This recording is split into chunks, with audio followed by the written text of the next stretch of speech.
Today marks the first anniversary of the death of Osama Bin Laden.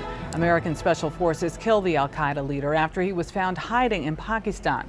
It took almost 10 years to track him down. He's the man responsible for the 9/11 attacks. Joining us now is Major Mike Lyons, CBS News military analyst and senior fellow at the Truman National Security Project. Thanks for joining us. Good morning, Michelle. So it's been an entire year since the Navy SEALs raided that compound in Pakistan, killed al-Qaeda's number one.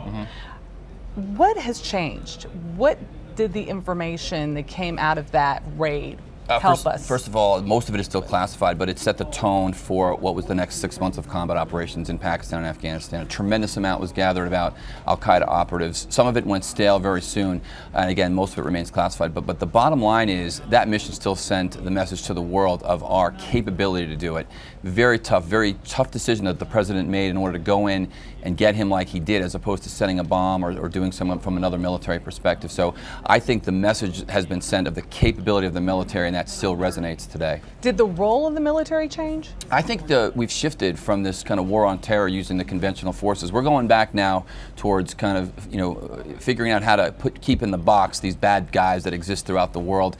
No longer using the conventional forces, the special operators. Those are the kinds of people that are going to be fighting these kinds of wars, but we're not going to be calling them wars. I think they're just going to be small skirmishes that we're going to use both military, conventional, and other forces to fight. Major announcement. Some feel somewhat different from how military foreign policy has been put forth thus far. White House counterterrorism official John Brennan spoke publicly about these drone strikes, how they're going to take place, saying that President Obama wants to be more transparent.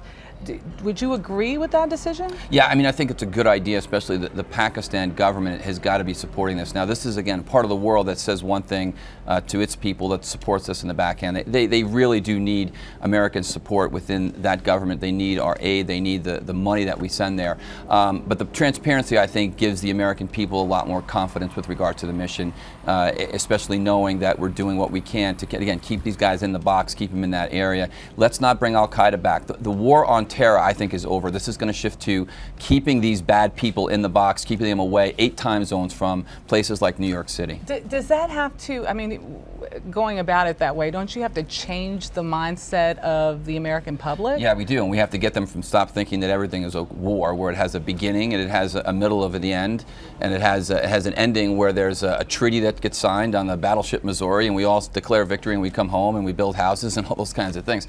We've got to understand that this is going to be part of our lifestyles right now, and the fact that there are bad people that want to do ill will to the United States. We have to fight that, again, offshore using less military type forces. And now a strategic pact saying we're in it for the long haul through 2024. Yeah. Can we afford that? Well, I've got to think it's got to be something that we've got to get funding, help Afghanistan along, move them into this process. It's important that they're part of the world international communities. It's kind of like the last stand, especially for the military. I think Iraq is now on its way, one way or another. That's going to succeed or fail, depending on how its people choose.